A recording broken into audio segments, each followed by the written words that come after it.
Welcome to the Treasury Elite Entrepreneur Series. I would like to thank all our viewers and members for supporting this noble cause of Treasury Elite, whose main objective is networking, knowledge sharing, and mentoring.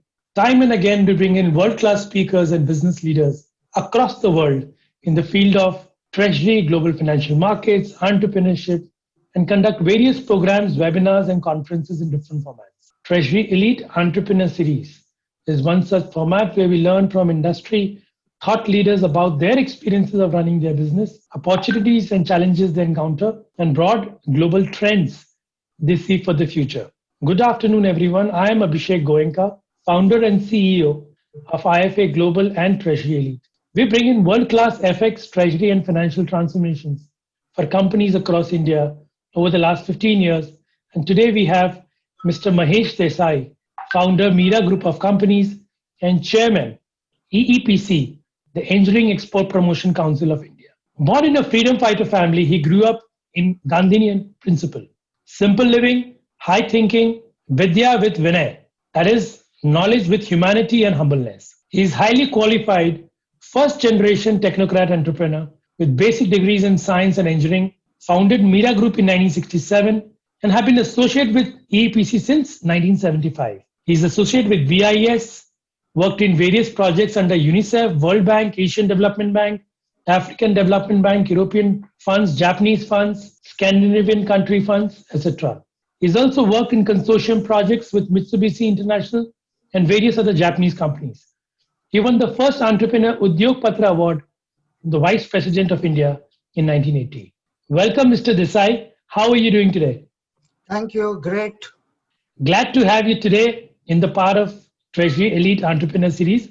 In the next 30 minutes, we would love to learn from your experiences. So, my first question to you, Mr. Desai, I think one common thread I could link with a lot of CEOs, entrepreneurs globally whom I talk, it is not only about the money after one point of time. I would like to ask you your one single biggest reason today to get out of bed every morning and get yourself to work. What is it that drives you today? Or if I may ask, what is your why? Why do you do what you do? Good question. Why? You are absolutely right, Goenka. Of course, money has some value in the life for everybody, but money is not the only thing in the life. So once we have some basic money to take care of our basic needs and our family, what drives me even today at the age of 76 towards value and wealth creation for my company and in the process for my country. This is when when I get up in the morning and after saying my prayers, this is the thought, yes, today what can I do so that I can increase the value of my company and also what I can do so ultimately it helps my countrymen to have a better life so that I can produce better product, better durability. This is the thought I get every day in the morning. Right. That's excellent. Sir, we were discussing just now. We would love to know about your journey as we know that you were born in a family which was full of Gandhian principles, a family which produced doctors, engineers, lawyers. Somehow you ended up being an entrepreneur. Some of your major highlights and milestone in your journey and three major learnings that if you have to give your grandchildren today, what would be it? When I started and told my father that I left the job, I was the eldest in the family, followed by one sister and three brothers who were still in colleges. So my father's reaction was, oh, you have resigned then? You have to help me to support the family. And I had a good salary. I was management trainee in those days as an engineer. Then I requested my father, you give me 1 year of shelter, give me food and the house where we are living. No experience, nothing, just a vision. कुछ करना है, नौकरी तो करना नहीं है. You see, that was the thing. And why do you do this? Anyhow, I went on, I started Mira, and then somehow I got into this rural water supply. project, which is again very close to my heart because it serves unserved people in rural areas about drinking water. I'm talking of 67, when most of the rural areas were not covered by drinking water. The women have to go 6 kilometers, 7 kilometers for a pot of water. So I started, and then luckily a project of rural water supply, that means water supply in villages. Then I got involved into it. That gave me the push. Then it was an unstoppable journey for me. From rural areas, working with UNICEF, they introduced, and then research and development. I'm happy with it. No regrets, no for leaving the job. And I'm providing a job to around 650 people. And I'm still in MSME sector. So I will talk about MSME sector problems. I don't know about corporate world. I don't want to understand the corporate world. But MSME, I have spent about more than 50 in my, so you will see my leaning more or less, my experience and all that into MSME sector. And that's excellent. That's excellent. So, Maheshji, since you're so deeply involved with the association over the last many years uh, and with the MSME sector, so I want to ask you that what structural changes are you seeing in the overall engineering sector, and how are the Indian companies adapting to that? And what are the best practices that we should learn and adopt from developed and matured markets? I mean, you have interacted with the Japanese, with the Europeans. And how can Indian companies increase their exports and become significant in the global map like Germany or, say, Japan? What is the biggest pain point and a probable solution which comes into your mind? Let me be, see, we have to be very open. Today I learned so many things because I got a chance to work with UNICEF, World Bank, and also with Scandinavian consultant, advisors, their offices.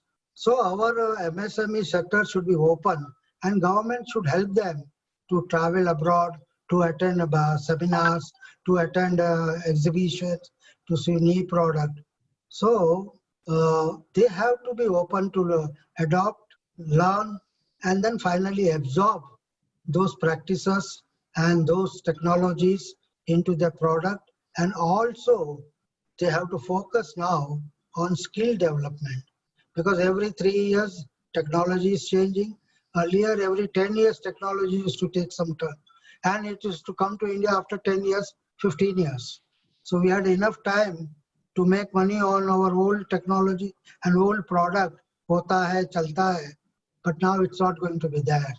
World is small, and MS, you see, if you look at the Germany or many developed countries, there also MSME sector is the main backbone of their industry. They are Right. the people in forefront for R&D. They have, I have worked with SCAT, Swiss Center of Technology. They are open, they worked shoulder to shoulder with their engineering colleges, their research lab, with their testing laboratories, their certificates. So it's a very healthy, uh, they are on the same platform. Whereas in India, our universities and engineering college, they are in their own world. Professors are totally, I don't want to say, but now it is changing, but they are disconnected from what's happening on the floor shop. Now they are coming to our industry, they are visiting us. And second thing, our CSIR, Central Scientific, we have MOU in APC with several CSIR. They have got such beautiful product developed. And now our member in EPC is tying up with CSIR, also with academia. So we have few products lined up like smart pump, valves, which have got good social bearing. And so the IIT at Chennai, then Indian Institute of Sciences Bangalore, and CSIR other activities, we are on the same platform with the industries and we are working together. Of course, some funds are also provided by the government now. So this is the change which is taking place in India. And most important, we have to be prepared for changes. And it's a evolving, ever-changing changes. That's a very fine thought, and I'm sure a lot of people from the MSME world, entrepreneurs who would be listening to you, will get this message straight and accurate that change is the only constant in life. And there are a lot of amenities by the government of India. And we need to learn from the best practices in the more developed worlds like Switzerland and Germany, like you just mentioned. And I think we are just around the corner and we are ready for a big change when it comes to India. Sir, since you've been an entrepreneur and you would have had your own ups and downs during the journey, I also feel when I talk to a lot of entrepreneurs that success in entrepreneurship does not happen till you know how to control your thoughts, your vision, and the master the science of thinking right and far. What are your three major learnings from your spiritual journey? And how does an entrepreneur fight mixed emotions like lack of faith, self doubt, regret, comparison, etc.? You see what you have talked about, self-criticism, self-regret, they are part of our psyche, our culture, it is there. For anything, we start blaming us. Anything. Something goes wrong in the family, you have a high-pitched talk with your wife, then you think for some time, you find fault with your wife, then you start finding fault with you. I mean, this is common. But we have to be, in my case, I'll tell you, I was very clear that I want to be an entrepreneur and I will be successful. So I had a very clear vision. And then I was very clear about my core competency. So whatever I am doing, I am around core competency. I'll come to that for your other questions. And then, yeah, negative thoughts come. It's a natural thing in a human nature. But you have to sit down and then you must have some spiritual background also. You sit down and do your pranayam in the morning. See, in the morning 5 to 8, it's my time. No telephone, nothing. So I get up, I walk, some exercise, some yoga, and then meditation. So this is the time where you cool down. Then you go out for your work. You are more balanced. And then accept other man's point of view. When you are slightly successful, you become arrogant. You think you are the right and your way is only right. So best thing is what I have learned. Even I was like that. I am from Indian Institute of Sciences and stiff nose and all that. But when I came in actual business, then I learned that you have to be humble with your worker. Sometimes the best of the idea comes from your worker on the floor shop. Correct. Sometimes you get some very good lead from a person sitting next to you in a train, second class. You may not know him. He will be with dirty clothes and other things. But one sentence he will talk to you and that will trigger your thought process. And you come up with the best of the solution which you are fumbling over. So these are something which are humbleness, humility, and then what we do, it should be for the better of the society. Yes, so rightly said, Mr. Desai, that in the life stage of entrepreneurship, yes, people have to face a situation where he starts feeling that he has done everything. But how pity that ultimately people don't realize that it's the society, it's the nature, it's the people around them, it's the ecosystem which actually builds what he is. And the most important, I was discussing this with my wife in the morning. The major difference matters is where are you born? I mean, that completely changes the entire dimension of your life. So I think it's so important to be humble and have intense humility. And as you rightly said, some of the ideas come from the workshops with the people around you, which you least expect, only because you are open for the ideas and people are ready to shower it. You just have to take it, accept it, acknowledge it, grab it, and take it forward. So rightly said. Entrepreneurship, as you rightly said, that nobody can do anything alone. The great leaders, the great visionaries have always talked about teams. How do you differentiate between entrepreneurship and professional management? How do you keep a balance? And this is a question that I'm asking for a lot of these family-based entrepreneurs who are listening to you today, that how do you create this balance? And if you have to create a world-class leadership team, is there a formula? Sir, there is no fixed formula. There's no formula. It all depends upon individual. how he evolves, what is his thought process during the evolution. See, but the best thing is to keep a balance between professional and entrepreneur. Entrepreneur also have to be professional when he deals with other people. When he tries to create his team, he has to be very professional. He has to take a very balanced view of everything. He can't be a dictatorial person when he is creating a team. And every member in the team is as important as the chairman. This I learned from Japanese when I was working with the Mitsubishi in their head office in Tokyo, with Mitsubishi International. We were doing some project on the Japanese fund in third world countries. So there, see, as in India in a small scale sector, I was the only person representing my company. I was the finance man, I was the technical man, I was all in one. But when they come for the first day meeting, they came with several people. One specialized in this, one specialized. And mind well, as a MSME, I was discussing with Mitsubishi International, the best company in the world in those days. I'm talking about 80s when I was interacting with them. Right. Then I had no answer in the first meeting for many things. I was just answered speechless. Then that day our meeting was over. Then I told them I'm tired, I've traveled a long distance. Okay, next day morning, 8 o'clock. Correct. But what that day I do, I put down all the questions from the finance people. What I presume for this project concern. What a finance man will ask, what a technical man will ask, what a other man. There were about 6 together in them. And the leader was always silent. The manager was silent. And their questions were in one-liner or two-liner. They speak in Japanese and somebody translates. So to understand their work culture took me 2 days. It's hard. And I used to get up morning 3 o'clock, prepare my questions, prepare my own answers. Probable questions, probable answers. Like you prepare for IAS exams, like that. But I learned a lot. I learned a lot from there. And the best thing I learned that there everybody is equal. From chairman, when he goes to the canteen, he goes with the same dress code. He doesn't have anything. But they are highly professional. At the same time, highly committed to the job. Highly committed to the job. Correct. This is what we Indians have to learn. Unflinched, total commitment to your vision and your goals. And you can't waver, nothing should shake you. The wind may come and wind may blow away, but you are still on the ground there. This is what I have learned and I have practiced also. Maheshji, that's a very, very interesting point you made.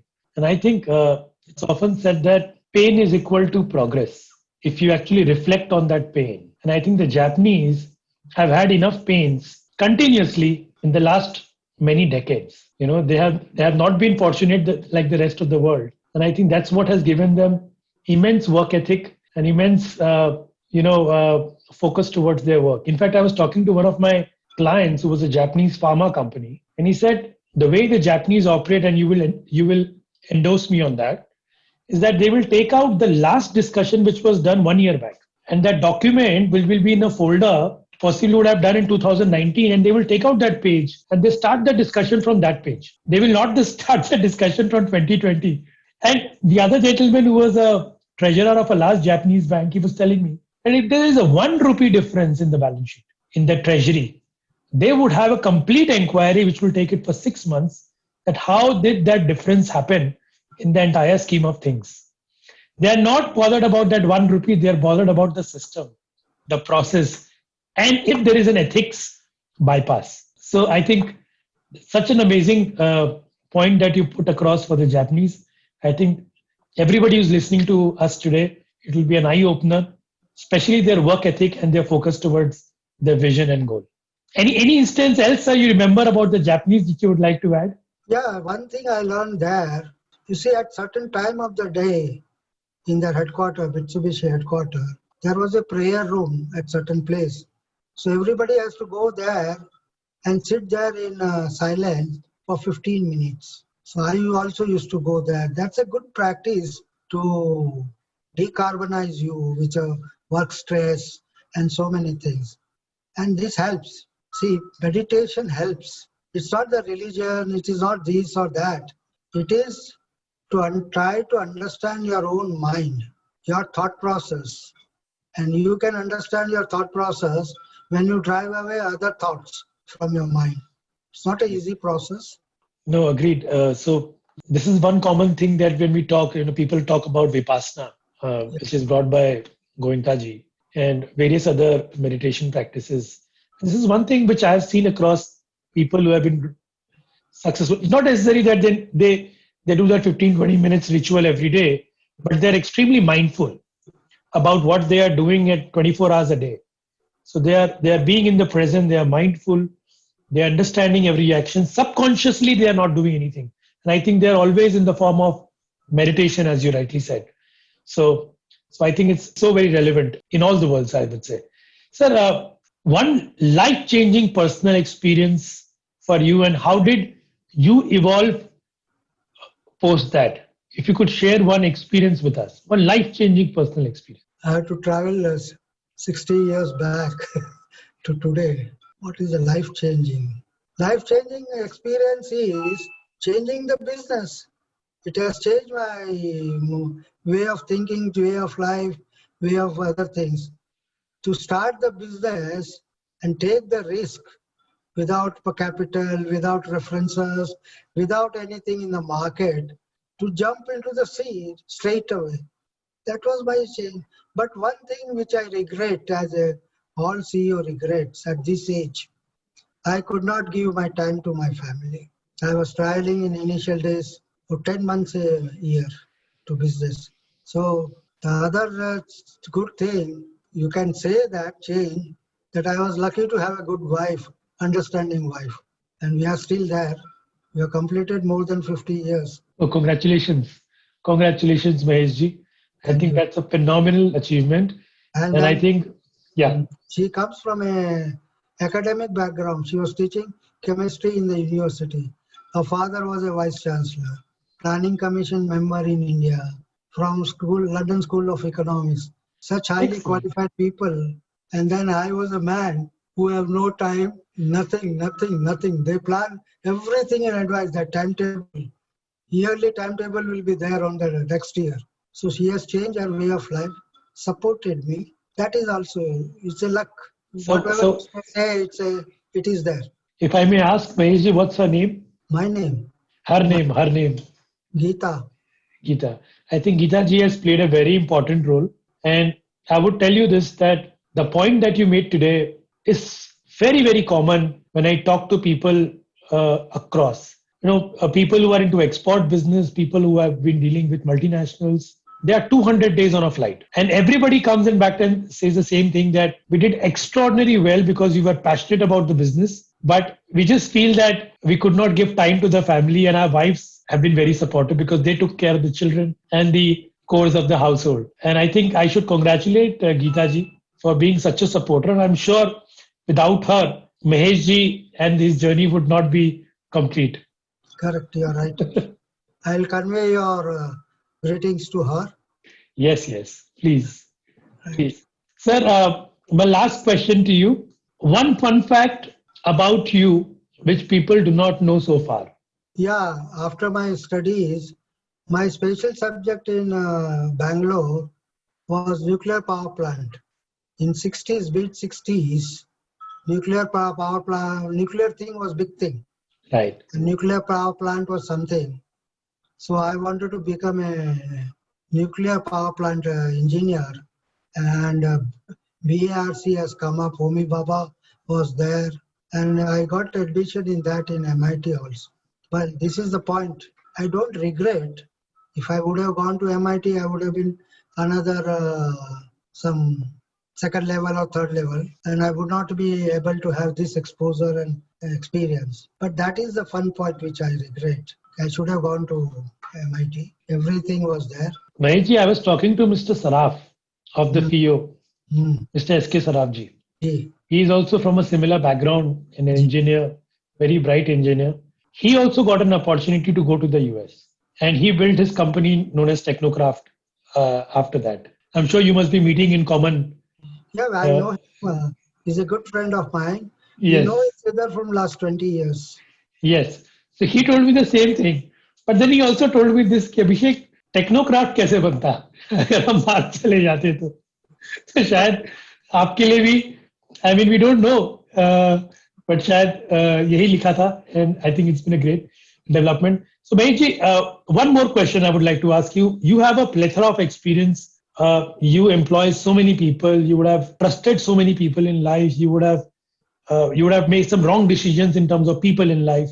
I want to ask you, after so many years of experience, if you have to quickly understand the nature of person while you are hiring, what are the three more qualities that you would be looking, and what impresses you most when you are hiring people? See, first thing, I look into a person's honesty, whether he's honest or not. Honest for purpose, honest in life, day-to-day, daily life.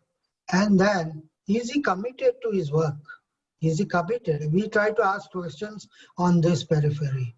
And lastly, if honesty is there, and man may be little inefficient, but that we can make him up by giving him training and proper exposure. But honesty is the best thing, and then trusty. He should be trustworthy to our organization. He should be trustworthy. Honesty and trustworthiness. These are and then other one is because if you are not honest, then you will not stay. You may lick some, but if you, this is three things which I practice myself, and then I also look for it in my employees. Not that my experience is good, all that. There are all shades of people, but I trust the people. I begin the person with a trust that he is honesty, he is trustworthy, and he is eager to learn new things. These three things I look into. Excellent. And Maheshji, yeah, please. so, any other question? No, that's all, Maheshji. No, I have something to say to my MSME friends. Please go ahead. You see, now what I also request government, and we work with the government, that MSME have to change. They have to adopt new technology. They have to adopt new skills to manage these technologies. They have to adopt new ways of life, new ways of thinking, new ways of application of the knowledge with reference to their industry, with reference to their. And we all have to produce world-class product. So quality is very important, not only for our country, but also for the world bar. So value addition, so our exports will go up, and then in the way ahead, people should add value to their product, value to their institutions, value to that. Value, now I say I'm doing R&D. My 2 patents are under circulation. So our core competency is rural water supply. So at the change of the century, environmental issues, awareness, water quality, air quality, which are big things. So because of my travel abroad, I could smell that, I could understand that. So we have done research and developing, adoption and application of solar energy, renewable energy for rural water supply. Earlier they were using oil engines, grid power, which may be there, which may not be there, and all that. So we have developed, and now there is support from government to energize all our agriculture pump in the country with solar power, so that they are off the grid, standalone power source for those pumps for those fields. Now they generate more energy what they require. Now how to channelize this energy, solar energy? Now what we can think about, and we are doing in a microgrid. Suppose there are 25 horsepower in a village. So can we develop a microgrid for them? Can we, and we are working on that. Can we use this power that they can use it for their own purpose, small cottage industry, or preservation of their food grains at farm level, or they can use for IT. See their children, now government is providing high band in all fiber optic. So can they use for their children for their computers? Can they charge their solar, their iPhone? So many applications at ground level. Once you have power, once you have clean water, so you also improve your health. And when you are connected to the world, you also widen your vision. And that's what our government is also trying to do. And this is what I call Atmanirbhar at rural. And this is what the Gandhiji said, the Antyodaya. The last man should also get all the facilities of urban areas. This is my message to my friend, and it's possible. It's possible, and we can improve our productivity, we can improve our quality, we can also improve our bottom line. So for this, we seek government support, we seek and EPC is working in that direction. We have opened two technology centers in Bangalore and Calcutta. We are also going to government to open two more in Western region and Northern region. There are so many products which we can do and export, better quality, better things. So this is my message to my colleagues, friends in MSME. MSME is MSME. You are not micro, you are not small, but you are big in thinking, and we'll adopt that bigness in our thinking and in our day-to-day work also. This is something I would like to share with you, and through you to all the members of our. Excellent thoughts, Maheshji.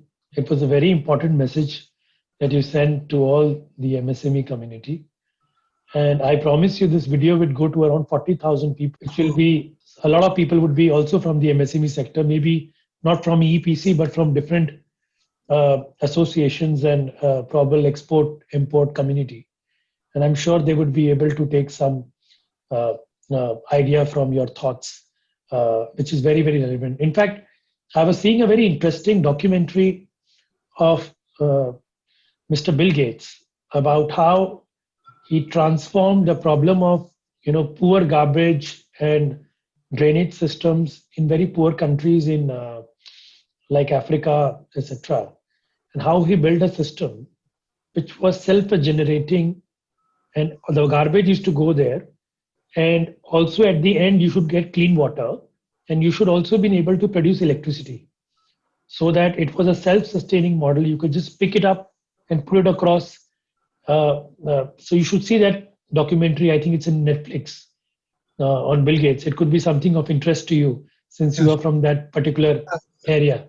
Since you mentioned it, just came into my mind. This is what we call circular industry. Your waste becomes wealth, and your wealth is again deployed in productive uses for the society at large. Good. Correct. I'm very happy to talk to you and share some of my thoughts. And it's a pleasure. It's a pleasure, Maheshji. Thank you so much. We learned a lot from you, your journey, your thoughts about MSME, your thoughts on Gandhian, and your thoughts about integrity, and your thoughts about people, how you look at when you get them on board. And lastly, I think which was a big takeaway for me personally was your thoughts about Japanese culture, Japanese ethics, Japanese way of doing business. And I think it would add tremendous value to everybody who's listening to us today. Thank you so much for your time once again. I wish you, your family, and everybody around you a very bright future and a very safe future going ahead. Thank you, Maheshji.